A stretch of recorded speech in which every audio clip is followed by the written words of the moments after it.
मोनिका बिस्तर पर लेट गई और अपनी नाइटी को थोड़ा सा ऊपर कर दिया। बिरजू थोड़ा सा घबरा रहा था। ये देख मोनिका ने कहा, बिरजू मेरे पैर मालिश कर दो।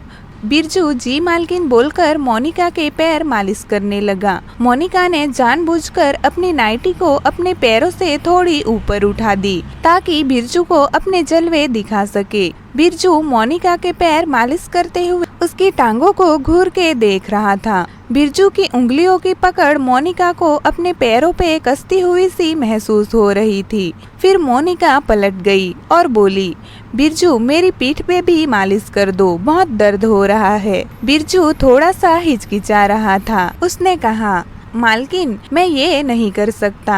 मोनिका ने कहा, बिरजू तुम्हें शर्माने की जरूरत नहीं है। तुम यहाँ मेरा काम करने के लिए रखे हुए हो और इसके पैसे मैं तुम्हें अलग से दे दूंगी ताकि तुम्हारा घर अच्छे से चल सके। मोनिका ने उसे पैसों का लालच दिया और बिरजू भी पैसों के लालच में आ गया। उसने मोनिका की नाइटी पीठ पर से हटा दी और मालिश करने लगा। मोनिका ने दीवार पर लगे आईने में बिरजू को देखा जो उसके बदन को घूर रहा था। उसके हाथ बहुत कांप रहे थे। थोड़ी देर बाद मोनिका वापस पलट गई और बोली, बिरजू मेरे पेट पर भी मालिश कर दो। ये सुन बिरजू बहुत घबरा गया। वो बोला, ये आप क्या कह रही है मालकिन, मैं ये नहीं कर सकता। मोनिका ने सोचा कि बिरजू खुद से पहल नहीं करेगा। वो चाहता हो कि मोनिका पहल करे। बिरजू थोड़ा सा शर्मीला था। मोनिका ने बिरजू के दोनों हाथ पकड़ के अपने हेलो दोस्तों, आपका स्वागत है आज की कहानी में। तो चलिए शुरू करते हैं। मोनिका 26 साल की खूबसूरत महिला है। उसकी शादी को अभी 5 ही महीने हुए हैं। उसके पास सारी सुख सुविधा है, मगर उसे सिर्फ एक सुख नहीं मिल पाया जिसकी जरूरत हर महिला को होती है। वो सुख था पति का प्यार। मोनिका के पति अपने बिजनेस के सिलसिले में दूसरे देश में रहते हैं। मोनिका के पास सब कुछ होते हुए भी उसके पास कुछ नहीं था। उसके घर में एक नौकर भी है जिसकी उम्र 25 साल है। वो एक गांव का लड़का है जिसका नाम बिरजू है। बिरजू बहुत ही ईमानदार और शांत सा लड़का है। वो शादीशुदा है लेकिन उसका परिवार गांव में ही रहता है। वो भी अपनी पत्नी का प्यार पाने के लिए तड़पता है। पिछले महीने की ही बात है जब मोनिका के पति घर आए थे। तब भी वो सिर्फ 2 दिन ही रुके थे और पूरा दिन अपने फोन और लैपटॉप लेकर काम कर रहे थे। मोनिका के लिए तो उनके पास समय ही नहीं रहता। अभी वो 2 महीनों के लिए विदेश गए हैं। मोनिका का पति जब भी घर आता तो सिर्फ 1 या 2 दिन ही रुकता और वापस चला जाता। मोनिका हमेशा अपने पति के प्यार के लिए तरसती रहती। यह भी कोई रिश्ता है? मोनिका ने अपने पति के जाने के बाद 2 दिन तक खाना ही नहीं खाया था और उसकी तबीयत खराब हो गई। तब बिरजू ही मोनिका को हॉस्पिटल ले गया था और उसका ध्यान भी रखा था। बिरजू मोनिका की सभी ज़रूरतों का ध्यान अच्छे से रखता था और उसकी खूब सेवा भी करता। मोनिका बिरजू को इतना सब काम करने को मना करती तो वो कहता, मालकिन हमें मालिक ने आपकी सेवा के लिए ही तो रखा है। आप किसी चीज़ की फिक्र मत कीजिए। इसी काम के तो हमें पैसे मिलते हैं। हम तो अपने गरीबी के चलते अपने बीवी बच्चों से दूर है, लेकिन आपके पास तो सब कुछ होते हुए भी आप अकेली है।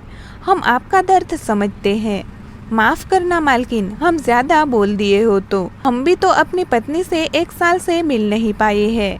याद तो बहुत आती है, पर कमाएंगे नहीं तो घर कैसे चलेगा। बिरजू की बात सुन मोनिका ने उसे पैसे दिए और कहा, जाओ अपने बीवी बच्चों से मिलाओ, अभी मेरी तबीयत भी ठीक है। ये सुन बिरजू बोला, नहीं मालकिन, हम ये पैसे अपने घर भेज देंगे ताकि हमारे घर पर कोई परेशानी ना हो। हम यहाँ ही रहेंगे आपकी सेवा के लिए। आपकी बहुत मेहरबानी मालकिन। और वैसे भी अभी मालिक घर पर नहीं है, ऐसे में हम आपको अकेला नहीं छोड़ सकते। हमें ही आपका ख्याल रखना होगा। बिरजू की बातें मोनिका का दिल छू गई। वो अपनी पत्नी और बच्चों से कितना प्यार करता है और एक मोनिका का पति है जिसके पास उसके लिए बिल्कुल भी समय नहीं है। क्या वो मुझे याद भी करते होंगे जैसा बिरजू अपने पत्नी को करता है? वो अपनी पत्नी के बारे में कितना सोचता है। मोनिका मन ही मन अपने पति और बिरजू की तुलना करने लगी। तभी मोनिका को एक बुरा ख्याल आया। वो दोनों भी तो अकेले रहते हैं और अपने साथी से दूर है तो वो दोनों एक दूसरे की तड़प दूर कर सकते हैं। तब से ही मोनिका की नज़र बिरजू के लिए बदल गई। एक दिन बिरजू मोनिका के कमरे की सफाई कर रहा था। उसने एक पतली सी शर्ट और हाफ पैंट पहन रखी थी। बिरजू को ऐसे देख मोनिका को कुछ कुछ हो रहा था। मोनिका ने तय कर लिया कि वो अपनी और बिरजू दोनों की तड़प मिटा कर ही रहेंगी। उस दिन से मोनिका बिरजू को अपने करीब करने को नए नए तरीके अपनाती, लेकिन बिरजू का ध्यान हमेशा काम पर ही रहता। मोनिका बिरजू के सामने छोटे छोटे कपड़े पहनती ताकि उसे खुद के प्रति आकर्षित कर सके, लेकिन वो इस पर ध्यान ही नहीं देता। मोनिका जब नहाने जाती तो बाथरूम का दरवाज़ा खुला ही छोड़ देती और अक्सर उसके सामने छोटी नाइटी ही पहन के रहती। लेकिन सब बर्बाद हो गया। मोनिका ने कुछ नया करने का सोचा जिससे बिरजू जल्दी बहक जाए। रात को मोनिका ने बिरजू को बुलाया और कहा, बिरजू आज मेरा शराब पीने का बहुत मन है। ये सुन बिरजू ने कहा, नहीं मालकिन, शराब सेहत के लिए अच्छी नहीं है और आपकी तबीयत भी तो अभी अभी ही ठीक हुई है। मोनिका ने कहा, तो मैं क्या करूं? मुझे अपने पति की बहुत याद आ रही है। मैं उनके प्यार के लिए तड़प रही हूं। मेरी फीलिंग मेरे पति नहीं समझती। बिरजू सर झुकाकर उनकी बात सुनता रहा। उसने कुछ नहीं कहा। मोनिका ने शराब पीना शुरू कर दिया। उसने बिरजू को भी पीने को कहा, लेकिन उसने मना कर दिया और वो कमरे से बाहर चला गया। मोनिका का ये तरीका भी फेल हो गया। मोनिका इससे निराश हो गई। वो कुछ और सोचने लगी। तभी उसके दिमाग में नया ख्याल आया। उसने सोचा ये तरीका तो ज़रूर काम करेगा। मोनिका को लगता था कि उसके पति को उससे ज़्यादा उसके बिजनेस की चिंता है और मोनिका इस तरह की ज़िंदगी नहीं जीना चाहती थी। हर लड़की शादी के बाद अपने पति के साथ रहना चाहती है। मोनिका भी यही चाहती थी कि उसका पति उसके साथ रहे, उसे प्यार करे, उसकी देखभाल करे, लेकिन उसकी किस्मत में ये सब नहीं था। बिरजू मोनिका के कमरे में गया और कहा, मालकिन, सब काम खत्म हो गया है, अब आप भी खाना खा लीजिए। मोनिका ने कहा, नहीं बिरजू, मुझे भूख नहीं है। फिर उसने बिरजू से पूछा, बिरजू, क्या तुम मेरा एक काम करोगे? ये सुन बिरजू ने कहा, हाँ मालकिन, बताइए तो सही, हम आपका सारा काम कर देंगे। आखिर हमें मालिक ने आपके काम के लिए ही तो रखा है। मेरी तबीयत थोड़ी ठीक नहीं लग रही है। तेल गरम करके लेकर आओ, मेरे हाथ पैर की मालिश कर दो। बिरजू ठीक है मालकिन बोल के किचन में तेल गरम करने चला गया।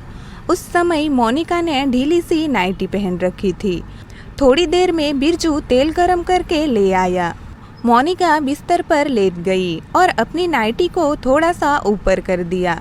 बिरजू थोड़ा सा घबरा रहा था। ये देख मोनिका ने कहा, बिरजू, मेरे पैर मालिश कर दो। बिरजू जी मालकिन बोलकर मोनिका के पैर मालिश करने लगा। मोनिका ने जानबूझकर अपनी नाइटी अपने पैरों से थोड़ी ऊपर उठा दी ताकि बिरजू को अपने जलवे दिखा सके। बिरजू मोनिका के पैर मालिश करते हुए उसकी टांगों को घूर के देख रहा था। बिरजू की उंगलियों की पकड़ मोनिका को अपने पैरों पे कसती हुई सी महसूस हो रही थी। फिर मोनिका पलट गई और बोली, बिरजू, मेरी पीठ पे भी मालिश कर दो, बहुत दर्द हो रहा है। बिरजू थोड़ा सा हिचकिचा रहा था। उसने कहा, मालकिन, मैं ये नहीं कर सकता। मोनिका ने कहा, बिरजू, तुम्हें शर्माने की ज़रूरत नहीं है। तुम यहाँ मेरा काम करने के लिए रखे हुए हो और इसके पैसे मैं तुम्हें अलग से दे दूँगी ताकि तुम्हारा घर अच्छे से चल सके। मोनिका ने उसे पैसों का लालच दिया और बिरजू भी पैसों की लालच में आ गया। उसने मोनिका की नाइटी पीठ पर से हटा दी और मालिश करने लगा। मोनिका ने दीवार पर लगे आईने में बिरजू को देखा जो उसके बदन को घूर रहा था। उसके हाथ बहुत कांप रहे थे।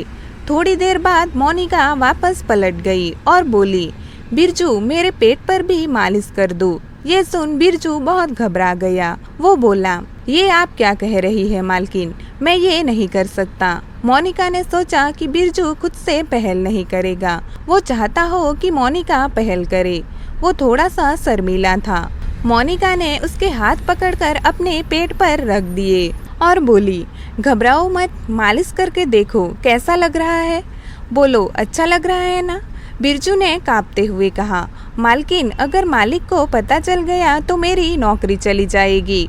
मैं बहुत गरीब इंसान हूँ। मैं अपनी पत्नी को घर खर्च के पैसे कहाँ से भेजूंगा? मोनिका ने कहा। उसकी चिंता तुम मत करो बिरजू, जैसा मैं कहती हूँ वैसा ही करो। और वैसे भी तुम्हारे मालिक यहाँ नहीं रहते, वो बाहर गए हैं। और घर में हम दोनों के अलावा कौन है जो तुम्हारे मालिक को ये सब बताएगा? फिर मोनिका ने आगे कहा, बिरजू, तुम मेरे कहे अनुसार चलते रहे तो तुम बहुत ज़्यादा फायदे में रहोगे। अपना घर चलाने ज़्यादा हाथ पैर नहीं मारने पड़ेंगे। तुम बस मेरी इच्छा पूरी कर दो। लेकिन बिरजू बहुत हिचकिचा रहा था। मोनिका को लगा कि बिरजू अब खुद पर काबू नहीं रख पा रहा है, तो उसने आगे कहा, देखो बिरजू, मैं अपने पति का प्यार पाने के लिए तड़प रही हूँ और तुम अपनी पत्नी का प्यार पाने के लिए तड़प रहे हो।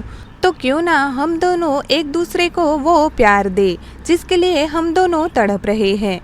मना मत करना, यूँ समझ लो कि आज रात तुम ही मेरे पति हो और मुझ पर तुम्हारा पूरा अधिकार है। ये कहकर मोनिका ने बिरजू को अपनी बाहों में खींच लिया, लेकिन बिरजू ने मोनिका को एक झटके में खुद से अलग कर दिया और मोनिका को चादर से ढक दिया और वो सर झुकाकर खड़ा हो गया और कहने लगा, मालकिन, ये हमसे नहीं होगा। हम अपनी पत्नी से बहुत प्यार करते हैं। हम उसे धोखा नहीं दे सकते और ना ही अपने मालिक के साथ गद्दारी कर सकते हैं। हम गरीब जरूर है मगर मेहनत का खाते हैं। हम जानते हैं मालिक कई दिनों तक या कई महीनों तक बाहर रहते हैं, लेकिन इसका मतलब ये नहीं कि आप उन्हें धोखा दे। वो आपके लिए ही तो इतना काम करते हैं कि आपको किसी चीज की कमी ना हो, आप आराम से रह सको। हम भी तो अपने परिवार के लिए ही उनसे दूर रहते हैं। हम अपनी पत्नी की यादों के सहारे जी सकते हैं, तो आप क्यों नहीं?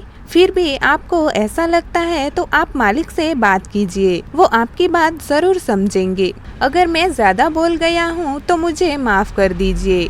बिरजू की बात सुन मोनिका को खुद पे बहुत शर्मिंदगी महसूस हुई। वो बिरजू से नजरें नहीं मिला पा रही थी। उसकी एक एक बात मोनिका के दिल को कचोट रही थी। ठीक ही तो कह रहा था बिरजू। फिर बिरजू ने मोनिका से कहा, मुझे माफ कर दीजिए मालकिन, लेकिन अब मैं यहाँ काम नहीं कर सकता। मैं कल ही यहाँ से चला जाऊंगा। मैं कोई दूसरी नौकरी ढूंढ लूंगा। मोनिका ने बिरजू से कहा, तुम ऐसा मत करो बिरजू, मैं अपनी गलती के लिए बहुत शर्मिंदा हूँ। तुम क्यों नौकरी छोड़ रहे हो? बिरजू ने कहा, नहीं मालकिन, अब हमारा चला जाना ही बेहतर है। जब जब हम आपको देखेंगे तो हम आपसे नजरें नहीं मिला सकेंगे और हम दोनों अभी जवान हैं। अगर आगे चल के हम बहक गए तो, इसलिए हमारा चले जाना ही बेहतर है। मोनिका को भी यही सही लगा। उसने बिरजू से कहा, मुझे माफ़ कर दो बिरजू, पता नहीं मैं कैसे ये गलती कर बैठी। मैं अपने बुरे ख्याल को समझ ही नहीं पाई। बिरजू ने कहा, कोई बात नहीं मालकिन, आप माफ़ी ना मांगे। ये उम्र ही ऐसी है और गलती इंसान से ही होती है। आप मालिक से बात करना, सब ठीक हो जाएगा।